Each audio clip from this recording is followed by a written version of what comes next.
All right, welcome everyone. We're Semblance of Sanity. I'm Caleb. I'm Jacob. And we're here for Hajime no Ippo, episode 18. Okay. So the beach episode is over. Yep, we just had them light off some fireworks and have a wholesome time. And there actually was some training Ippo, involved. you're a firework. Yeah. So that whole, like, quirky, goofy... kind of is done, and now we're anime trope, episode. Exactly. happened. They checked that box, and now it's time to get back to the serious stuff: training, matches.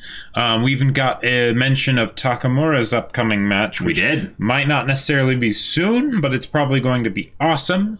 And I'm excited for the guy to get a match that lasts longer than one punch. Right. Exactly. Yeah, because that I get the feeling that is going to be the case. Yeah.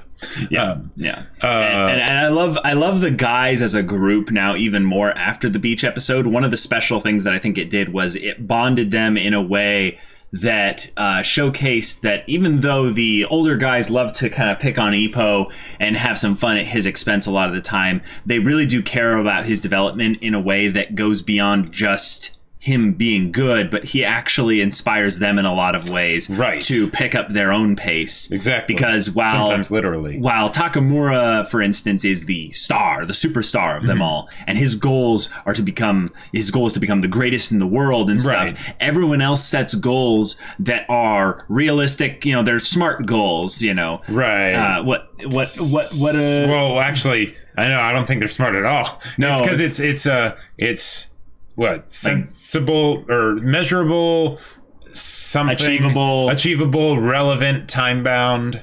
Not as much. If anything, they're all something that are achievable.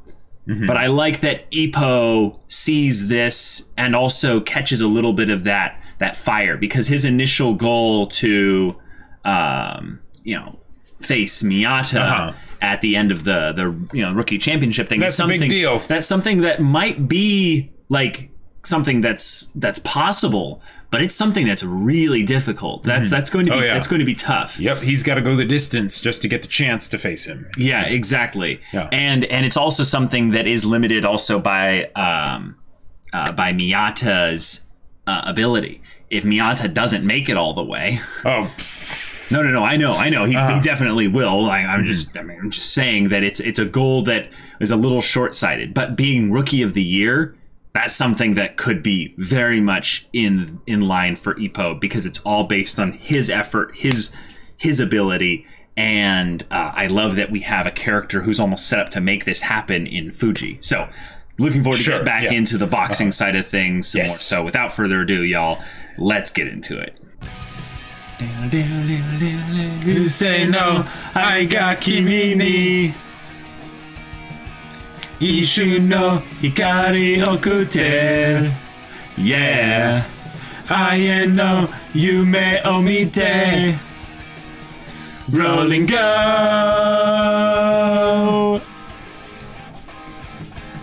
Nami mo kangaezu nui.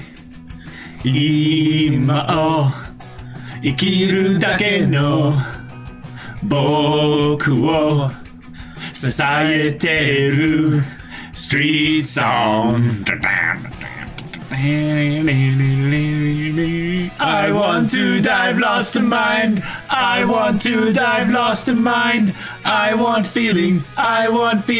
Itsumo. I want to dive lost in mind. I want to dive lost in mind. Why? I want to dive feeling over. You say no, I got kimi ni. Ishu no hikari okute. Yeah, I no yume o mite.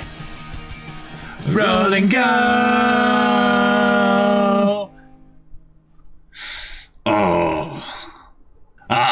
Back to the gym. Yes.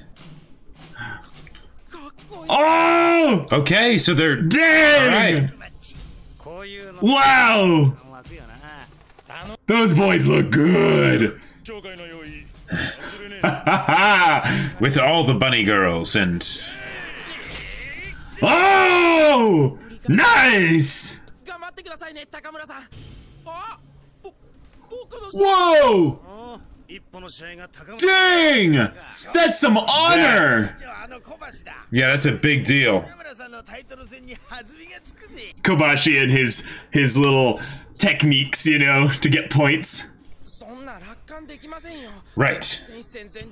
Good thinking. Aoki. Every time Aoki speaks, it's amazing because, you know, Onizuka and Knuckle. Note taking. Wait, are we gonna get focus on the manager? Kind of just as him like or the planning and organizing. Oh. Ah, indeed.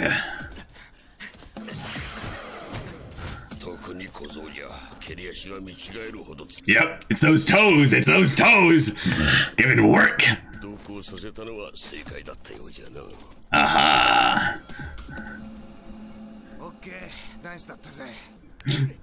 Oh, whoa. Nice.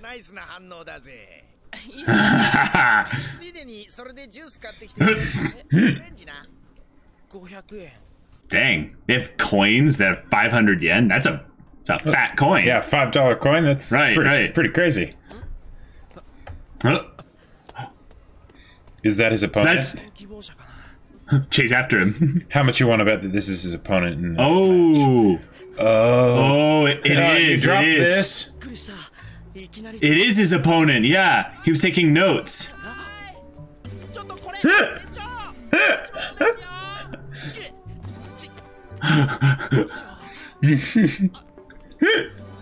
Put the hat back on and try to be. He's not gonna turn around. He's gonna be like, "Oh, thank you." He's trying to like find it without looking.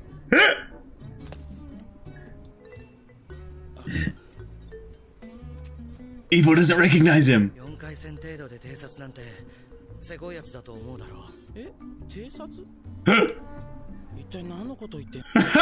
doesn't know who it is. There it is. There it is. Yep.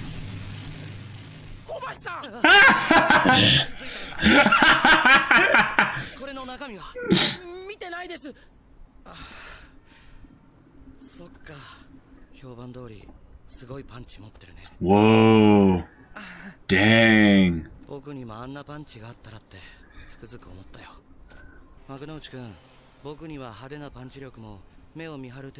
But I will beat you.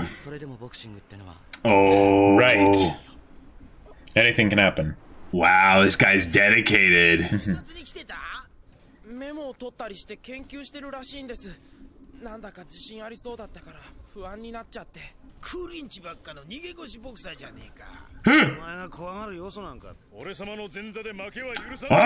that's right. There you go. I love Takamura's laugh.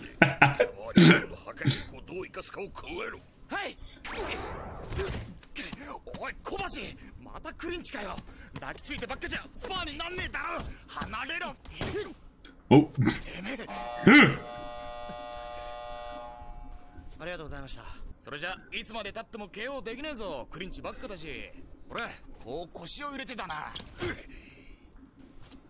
Oh, maybe he doesn't know how to rotate like that to drive it. Oh. Ah. So he's fast though. And he's smart. And he is smart, yes.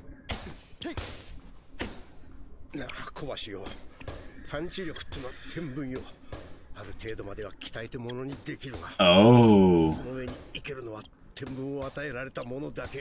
Oh, bringing up talent with regards to a strength-based technique. That's interesting.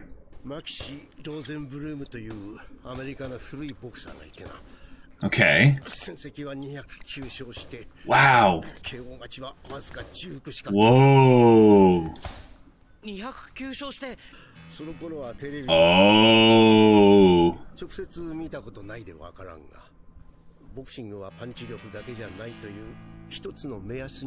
Right. Sure. Yeah, and it's flashy on TV too. But Wow. 嬉しくて僕の戦い方を認めてくれる人もいるんだって思ったら Oh. It's another wholesome boy, Jacob. Yeah. Oh. Okay. ビデオなんぞなかったでの出かけている死で相手を研究したもんじゃ正直言って難しいですね強打の回転があれだけ速い Yeah, he is fast and strong. That's true. 簡単に突き破るだろうな確かにあれほどのパンチを持っているやつはザラにはおらんな参ったな幕の内くんのこと考えると Oh. He's terrified. Oh, what a guy. Oh, he's scared. Yes, Sun-Tzu. Right. Okay. Wow. Are we gonna get the actual fight this episode? I think so. Because, I mean, the title's Clinch, so... I would think so, but... You know what's great, though? Is this is the perfect time for Ippo to prove himself in front of a large audience because they're going to be getting their seats early for Takamura's match primarily. Yes. It's not kind of like going to see a, you know, a massively popular artist and someone opens for them, you know? To kind of get the crowd warmed up. Mm-hmm. And I really like that Ippo's taking this seriously. Yeah, it's good. Oh, the third match is over. So there's plenty of matches before it. It's that Takamura is probably the finale, you know. Right. All right. He's not a small boy. Like no. he's got muscles. Yeah. Oh my gosh. He is so much more wider than Kobashi. Yeah. Oh.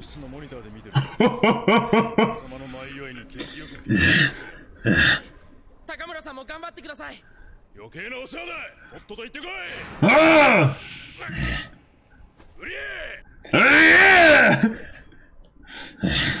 Yeah, fire it up, Ippo! Watch this match go the full round, like everything, like before anything big happens.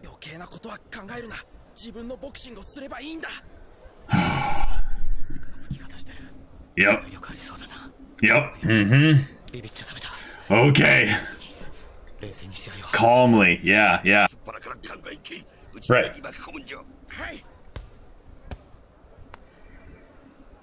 Yeah, you can definitely see it in Ippo's arms and shoulders that this guy is not nearly as strong in those areas. Well, and I get the feeling it's also that Ippo, like, went into the, Oh! Okay. He's basically gonna keep him at range. He's just gonna jab out with that that left. Okay.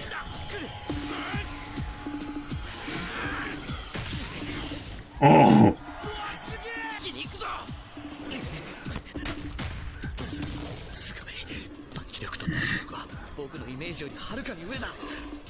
He has a good guard, though. Mm-hmm.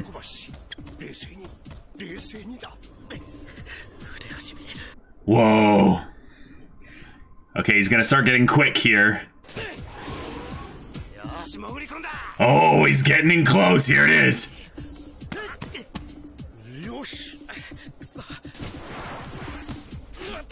Oh. Interesting.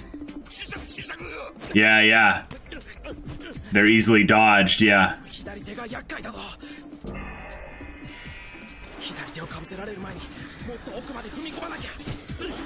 Oh! Oh! Oh, that's the clinch! That's the clinch! Okay. Whoa! That's rough. Oh, that's aggravating.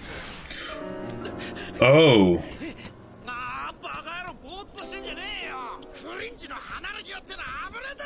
Dang.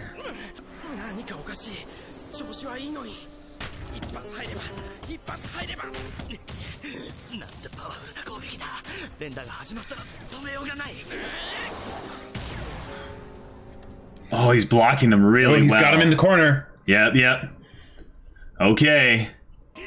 Yeah, he's gonna clinch to get out. Yep. So Beat the crap out of his underside. So Ippo's going to have to lunge back when he clinches, when he goes for the clinch. And then basically go in hard. That could get a penalty, right?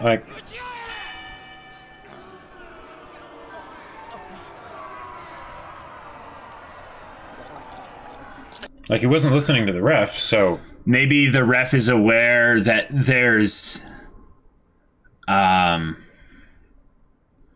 he has a certain amount of time he's allowed to clinch before it actually becomes a rule violation. Maybe.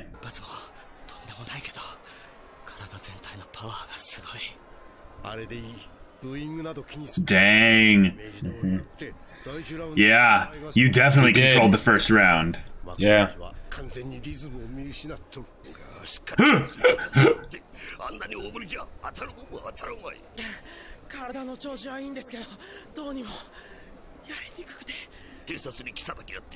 Right.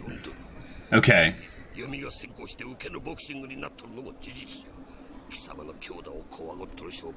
Right. Yeah, getting close and go for the body. That's what I would do. Okay. All right. Here we go. Round 2.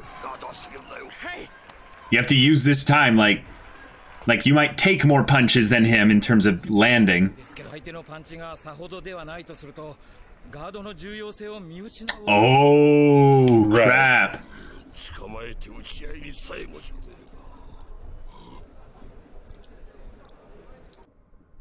Oh, that's the sweating sweat. Crazy. Wow. Maybe don't be aggressive because that's going to make him drain his energy. Yeah. Whoa.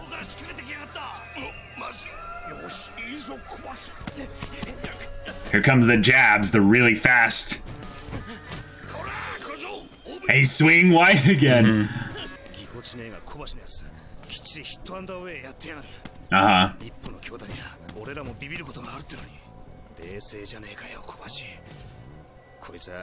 Okay. Oh, we get him into a corner again? He's gonna clinch, You have to jump back before the clinch happens. If he sidesteps the clinch, gets him right in the side of the head, the whole match is over. Jeez. Oh, yeah, there's the clinch, yep.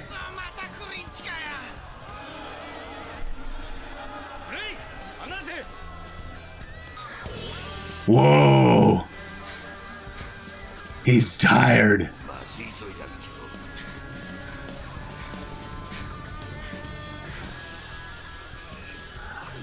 Oh, dang. End the episode? Yep.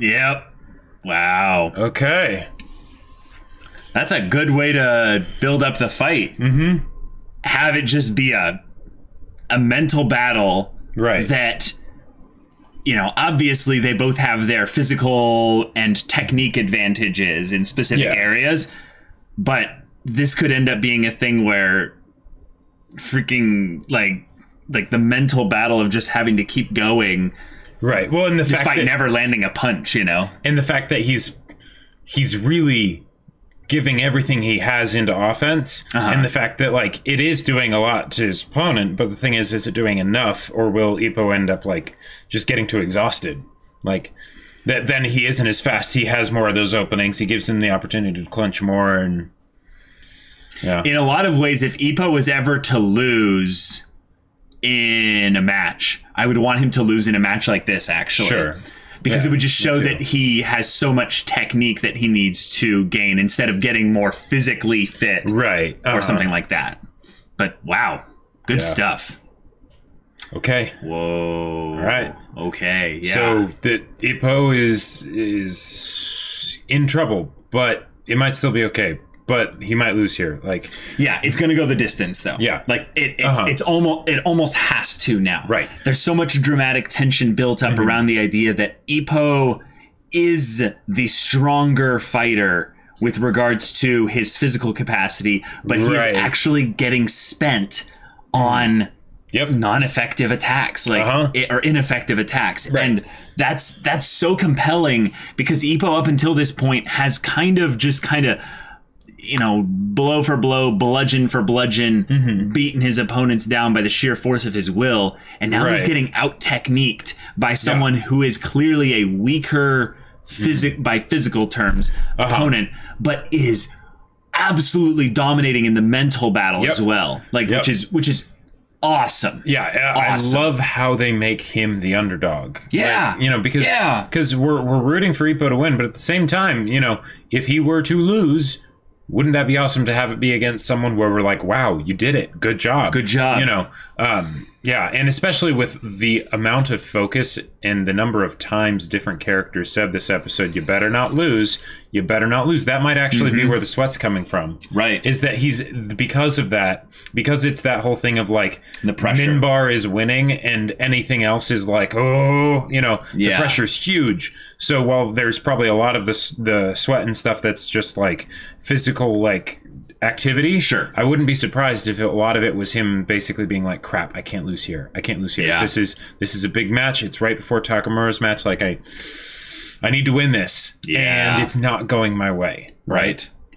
This isn't what I expected. What do I do?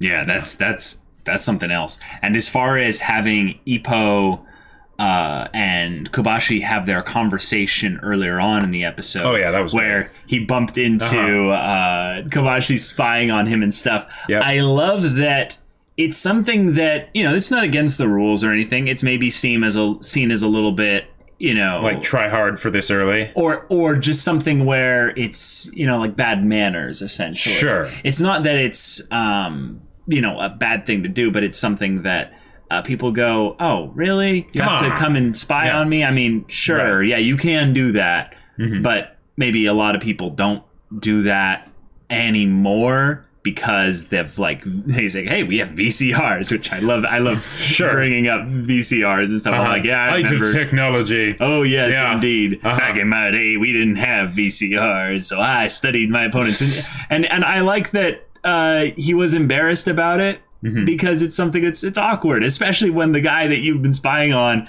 comes back. He's like, "Hey, you dropped your spy notes," and he's just like, this is what the. And I loved the awkward thing of him not wanting to look back as he's like trying to find the notebook. Yep, exactly. He was like, "What's with this guy?" Right, and then he doesn't even realize that this is his opponent, and then he's like, "Oh, Kobashi." He's like, "You just noticed." That shaved part on the back of your head there. Man. In a lot of ways, it's funny because it's something where I think we as the audience, we didn't immediately catch on that it was Kobashi either, because in a lot of ways Kobashi has a very forgettable face. Like a big impression. Right. In a lot of ways, he looks a lot like some of the other characters we've seen thus far. So he looks like just a regular guy. But I love that this regular guy has real fears, real emotion, real desires, real dreams with regards to this whole match and stuff. And he's a fan of Ippo's with regards to I've been watching your punches and you have a reputation that precedes you, and it does you service because when seeing your actual punches up close and not just hearing about them, you're something to behold. They're badass. They're terrifying. Like, to the point where his knees start shaking. Thinking about it. Just thinking about it. Because I mean, imagine like when your punches aren't that strong and you're needing to like this is, that phrase that C.S. Lewis loved to use in Narnia, hammer and tongs. This is like the perfect representation of hammer and tongs. Because Ippo will literally crush him with one hit. Right. Anything to the face. And this guy toast. If it's not a jab, basically, like he's in trouble. If he gets his uppercut in on this guy, like, oh man. But the thing is that this guy's just like, okay, all right, stay away. Just sort of, all right, maneuver around him. Which one makes the match surprisingly interesting, even like because even though it's not very like high action, I find this in a lot of ways more interesting than a lot of like all right, let's beat the crap out of each other, because that's good, right? That's fun, and it's intense. But I feel like this is something that is more entertaining for like a more longer drawn out fight, because it does get tactical, right? It's like, okay, will Ippo be able to, actually outmaneuver this guy? Because eventually, if it's just a slugfest, like it could be tough to like keep each punch like engaging, right? If it goes on too long. But here they're having it last more than just the half episode, part that it was in at the end, and I'm excited about that. Yeah. And a lot of that's because of the characters, but still. Definitely. With Kobashi having the only real damage he's sustained, that his arms are getting a little numb from just taking these punches, and maybe the mental pressure of having the crowd booing him. Sure. I love that from Ippo's corner, they're seeing him as completely calm, which in a lot of ways he is. He is having to maintain his calm. But I wonder how much of that is because if he isn't calm, how scared will he be during these matches and stuff? And really, like I'm coming up with like little ideas for Ippo and stuff like that. His body is exposed during those blocks because he's guarding his face primarily. Like maybe you could get a good body shot to the gut in there, and that would get him to lower his guard, which then follow it up with the top. Maybe also when he clinches, you take advantage of that and you punch as a feint, trying to make him clinch, and then you follow it up with a punch going for where he's exposed himself. You could have Ippo switching to the jab technique, where he's going and using the same thing and keeping a punch out there. He's just jab. And then whenever he goes for a clinch, you've got this one cocked back and ready to go, and then you go in for a big hit. But it's like, Ippo could lose. Like, Ippo could really lose here. And it would feel earned in both ways. But the fact that he really tried hard, and the fact that he lost. Like, because the thing is I feel like if he lost here, it would be one of the best ways for him to learn. Right. Because it's something that was so unfamiliar to him, right? Yes. The style that he would need to learn so that this doesn't happen again. He would have to develop himself in a completely different way than he has so far. I wouldn't say that he would have to develop a completely different way. Like he'd still keep his same basic strategy and stuff, but like there are a lot of techniques that he's just not used to.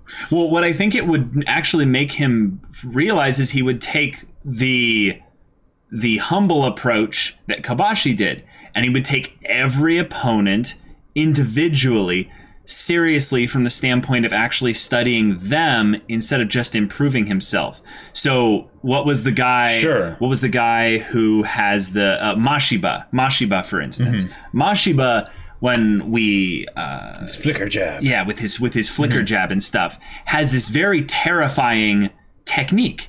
And it's something that Ippo's never seen before. Right. I would hope that regardless of whether he wins or loses this match, he would then go, and if he's ever going to face someone like Mashiba or Miyata or anyone else again in the future, he goes and he takes some of his advice. He takes basically what killing me here, Kobashi did, and you study them. You actually spend a lot of your time mentally preparing tactics, techniques, ideas for how to counter them instead of just honing specifically your angle of things. Because that's why I think that you're right in that he will have to change in some way, but I don't think it's that his strategy will alter. Right, I don't think so either. Yeah. Right. It's that he will add he'll add techniques and tools into his toolbox that are specifically designed to counter. Right, exactly. Yes. And right now he's getting hard countered. And I love fights that go into the mental battle when someone's getting hard countered by someone weaker than them, and they have to realize, okay, I need to eat some humble pie and realize that I'm losing here. And if I don't change something, I will absolutely lose. Right. Like I can't just try harder. And oftentimes a lot of shonen protagonist fights boil down to, I'm getting countered, I just need to try harder. And I just need to, I'm losing right now. I just need to stop doing that. Yeah, exactly. And that's not what I think they're going to do here. I think they're either going to have Ippo lose, or they're going to have Ippo counter his counter.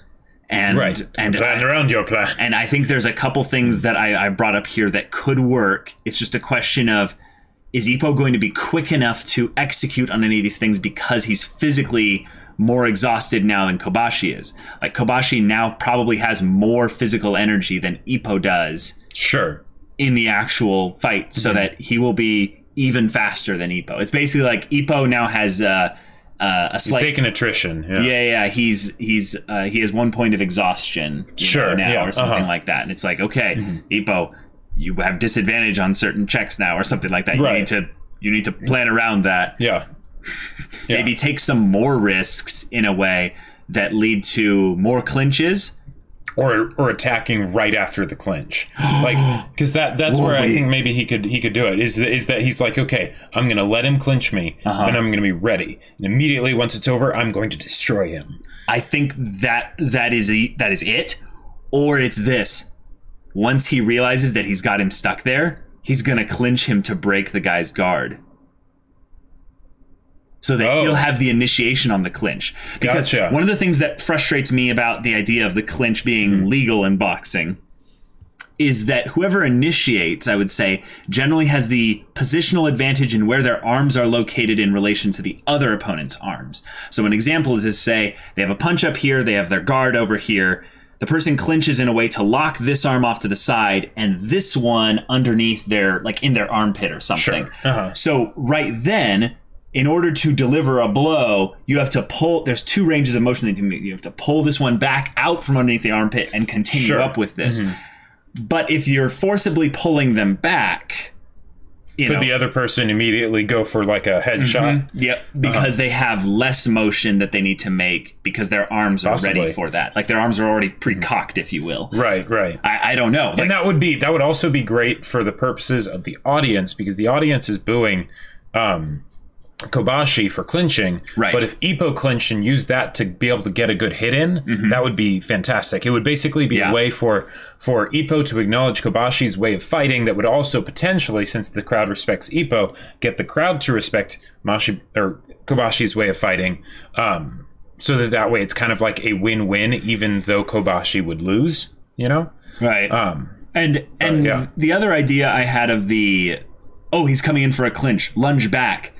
I think that's something that Ippo has done similarly enough in the past with other types of attacks, where if he trains his brain, if Ippo trains his brain to be like, when you see the clinch coming, that's an attack. You can't treat that as just a hug and a time to breathe. You need to dodge. You need to dodge that, because if you dodge that, he'll be exposed and he'll have to bring his guard back up after the clinch. And if he doesn't bring it up fast enough, Ippo, you are quick. Yeah. You are quick. You can deliver a big hit in here.